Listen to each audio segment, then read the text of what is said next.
thing, but what I really wanted to talk to you about is one dua that changed my attitude about a lot of things. It's something that it affected me and affects, I think, a lot of people. So I travel and I meet young people and they say, Ustad, I'm studying engineering. I feel really bad. Why do you feel bad? Because I'm studying engineering. It's dunya, I'm studying dunya. Make dua that my parents don't make me study engineering so I can go study deen. Because I don't want dunya, I want deen. Somebody else can Ustad, I have a job. I feel so bad.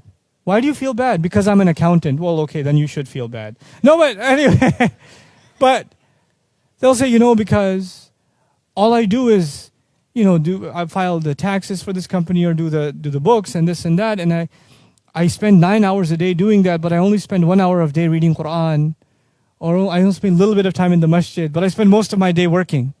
I feel terrible. I'm like, what do you think farmers do? They do a lot more hours than you do. What do you think other people with other what does Allah want from us? To leave our occupations and recite Quran all day? Some people have that attitude. If I was only studying deen all day, then I would be a good person. And if I'm doing other things, then I'm not a good person. If I'm earning a living, I'm running a business, I'm going to college, then I'm not a good person. SubhanAllah, this is so off. It's so far from the view Allah the picture Allah paints in the Quran. I can't even begin to describe. Why would this book want to keep you inside a library or inside a university or inside a masjid all day and all night when this book is saying, go look at the sky. قُلْ سِيرُوا فِي الْأَرْضِ. Go travel in the land. If you want to know the tafsir of go travel in the land, it's not going to be from Ibn Kathir or Qurtubi or Ibn Ashur rahimahumullah. Where are you going to get the tafsir of go travel in the land? By going and traveling in the land. Where are you going to get the tafsir of, أَفَلَمْ يَنْظُرُوا إِلَى الطَّيْرِ فَوْقَهُمْ صَافَاتٍ وَيَقْبِضْنَا. Didn't they look at the bird above them, spreading its wings and collapsing them? It's not going to be a grammatical analysis that tells you what that ayah means. What is it going to be? You going out and watching birds spread their wings and saying, whoa. Allah wants you to experience life. Here's what He tells you in this book. You come back to this book, it pushes you out in the world. Then the world outside pushes you back into the book. Then it pushes you back in the world. You keep going between the ayat of creation and the ayat of revelation. That's the process of the Quran. So one of these ayat that is so epic is the dua of Sulaiman alayhi salam. Sulaiman alayhi salam, when prophets make dua, they make dua for akhirah, they make dua for forgiveness, yeah? They make dua for their future generations, isn't it? Listen to this dua. قَالَ رَبِّ اغْفِرْ لِي. He said, Master, forgive me. وَهَبْ لِي مُلْكًا. And give me the gift of kingdom. Give me the gift of some kind of kingdom. مُلْكًا لَا يَنْبَغِي لِأَحَدٍ مِّن بَعْدِي. That is not even appropriate for anyone who comes after me. Give me so much kingdom that it's not even appropriate for any human being that comes after me to have that kind of kingdom. Innaka antal wahhab. You are the one who continuously gives gifts. What is Sulaiman alayhi salam asking for? First thing, forgive me. Second thing, which is what shocked me, I was like, whoa, what? He asked for kingdom. Okay, that's deen or dunya, by the way, by our standards. It sounds like dunya, isn't it? And not just dunya. Don't just give me and give other people. He didn't just say that. He said what? Give me so much and give me something that is not even fitting for anybody else. Make me unique in what you give me. In where? In dunya. How in the world is this appropriate? It sounds like he's asking only for dunya. The beauty of this dua, number one, is his top priority. Ya Rab, forgive me. If you understand, Ya Rab, forgive me, then everything else about this dua will make sense. If you don't understand, Ya Rab, forgive me, you will not understand what the rest of this dua is. A human being can only do so much in this life. I'm only going to live so many years. Then I'm going to be leaving this earth, whether I like it or not. My date is done. My time is done, the angel shows up, the appointment is there, it can't be delayed. The only thing that lives after me is what? As far as my akhirah is concerned, and my forgiveness is concerned, I can make astaghfirullah, astaghfirullah, astaghfirullah. I can make tawbah to Allah, I can cry before Allah, only so many years. Only so many times. But what can help me earn Allah's forgiveness even after I die? It's called sadaqah jariyah, isn't it? Something good you leave behind. The hadith will tell us your sadaqah jariyah could be your money. One of the most beautiful forms of sadaqah jariyah is what? Your children, they do good deeds after you, yes? Allah has given different people different blessings. Some people have money, they don't have children. Some people have children and they don't have money. But al-malu wal-banuna zinatul hayati dunya. Money is a part of the beauty of this life. Children are a part of the beauty of this life, isn't it? Now Allah gives certain people certain capabilities and other people other capabilities. If you study the prophets in the Quran, they don't all have the same talents. They have different personalities and they have different special skills. They have different highlights. The thing about Sulaiman alayhi salam, his special ability is governance. He knows how to govern. He knows how to take control. He knows how to even control the rebellion of who? Of jinn. He can even do that. So he has an unusual capability of government and controlling resources and making things, putting things to service. Now, is that a common quality or a very rare quality? The more power you get in government, the more corruption you get. Okay? The more absolute authority you have, the more absolute problems you have. Absolute power corrupts absolutely. So one of the greatest kingdoms in human history is the pharaohs. Case in point, you know. Now Sulaiman alayhi salam is in a unique position. He has kingdom and he knows how to use it for good. What kind of sadaqah jariyah can he leave behind?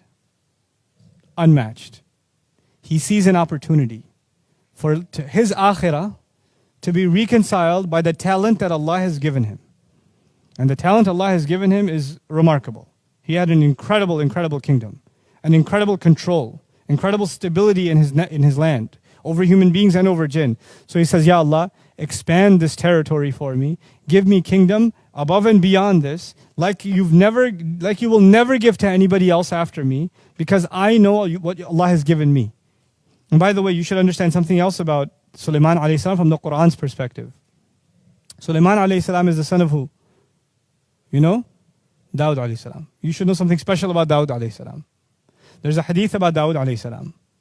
Adam alayhi salam was shown the names of every single human being. When we were ruh, Adam alayhi salam was introduced to all of us. He knows my name, he knows your name.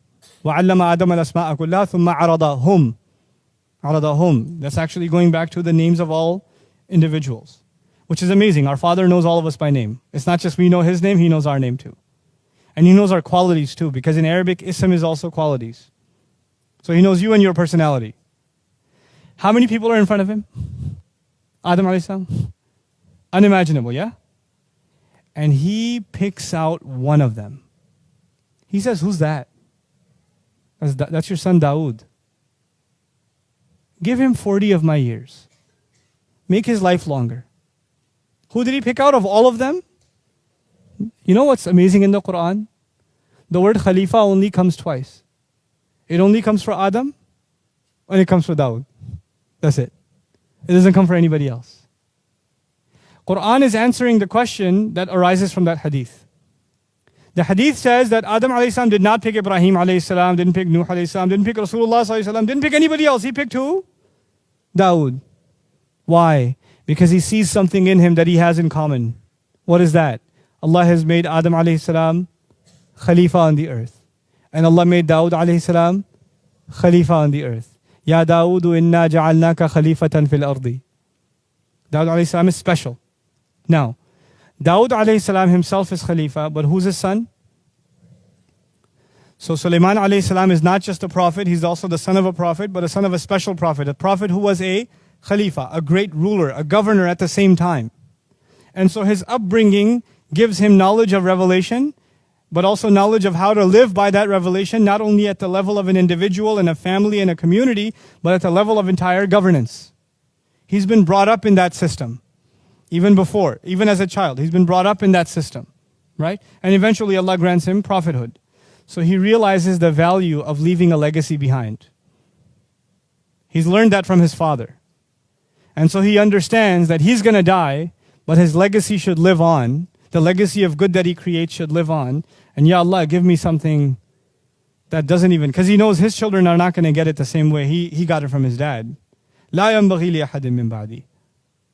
Now what does that mean for you and me? You know, some people, they can't handle fame. Some people can't handle money. Some people can't handle a compliment. I've met people who say when I'm making salah and somebody passes by, it messes me up. Now they think I'm a righteous person. Other people, they could be anywhere and they're praying and they don't care, the universe doesn't exist for them, right? So some people have a stronger, thicker skin. Some people have weaker skin. Different people have different weaknesses. Some people have a hard time waking up early in the morning. Doesn't that happen? Other people have a hard time with other things. Like, for example, one of the gifts of Allah to me, may Allah keep it this way, one of the gifts of Allah to me is fame doesn't bother me and it doesn't make me happy. I'm not bothered by it and I'm not happy because of it. It's just something Allah gave me. I just have to use it to do something good, and that's it. It's nothing else. If I was teaching this class and there was one table of students, or there's like, I can't count how many tables of students, it won't matter. I'm still going to teach what I'm going to teach. It doesn't matter. If the camera's on or not on, doesn't matter. That's it's the way I'm programmed. Alhamdulillah. Other things bother me. I won't tell you those. Other things, I have lots of weaknesses. You talk to my family about those, you know. But this is not, alhamdulillah, this is not one of my weaknesses. You know, I've met other people for whom this is a big weakness. It's a big problem. So the first thing you have to recognize is what is your weakness and what is your strength. And once you find your strength, then you ask Allah to give you and give you and give you in what you have strength, so you can put all of it to the service of Allah's deen, so you can leave a legacy. Ya Allah, if this is not going to mess me up, then give me more of it, because I can put it to work for your deen. Like Uthman radiallahu anhu should be asking for more wealth. He should ask. You know why? Because even after being a millionaire, does the wealth mess him up? No. Someone like a Qarun should not ask for more wealth, because whatever he has messed him up enough already. You understand? So not everybody's going to ask for the same thing. Because the strength of Sulaiman alayhi salam is he has power, but it doesn't corrupt him. He has power, but it doesn't corrupt him. So he asks Allah, give me more and more and more and more and more of power, so I can take all of it and serve what? Your deen. And when you ask Allah, what did Allah do for him? Look at in the next ayah. فَسَخَّرْنَا لَهُ الرِّيحَ تَجْرِي بِأَمْرِهِ رُخَاءً حَيْثُ أَصَابَ وَالشَّيَاطِينَ كُلَّ بَنَّاءٍ وَغَوَّاصٍ وَآخَرِينَ مُقَرَّنِينَ فِي الْأَصْفَادِ هَذَا عَطَاؤُنَا. I made the winds submit to him. I made shayateen do work for him. Others I made dive deep into the ocean for him and pull out its treasures. Others I put in chains in prison, the ones who wouldn't listen to him. I put them in chains for him. This is all what we give. This is what we give. Allah gave him control over winds. You can have the most technologically advanced society with the greatest military, but when a hurricane strikes, their buildings fall. They can't protect themselves from what? The wind. They can't. They can't protect themselves from the earthquake. They can't protect themselves from the flood. Isn't it? They could have billions of dollars spent in defense, and they can't protect from the wind. Allah Azza wa Jal gave Sulaiman alayhi salam, who needs a military when you have the wind? Just send a hurricane that way. Send a storm that way. Subhanallah. This is what Allah will give. So for you and me, identifying what our strength is, and then making a pledge to Allah that we will use it for the strengthening of this deen, for leaving a legacy that is longer than our own, that is perfectly normal. It's perfectly normal. That's not asking for dunya. As a matter of fact, even if you benefit from it somewhat, it's fine. Because you take from it what you need, and you give from it what will build your akhirah. Because what was the priority from the very beginning? Rabbi, ighfirli, forgive me. This is all in hopes of earning Allah's forgiveness. No matter how many good deeds I do, they're not going to be enough. So I keep doing good deeds even after I'm dead. That's what I want to do. Every one of you should be thinking like that. Every one of you. What is the strength Allah has given me? And how can I put it to good use? And how can Allah build my talent to make it even better? So I can benefit even more. May Allah Azza wa Jal make us people of benefit and help us understand the beautiful and the perfect word of His. Barakallahu li wa lakum. Assalamu alaikum wa rahmatullahi wa barakatuh.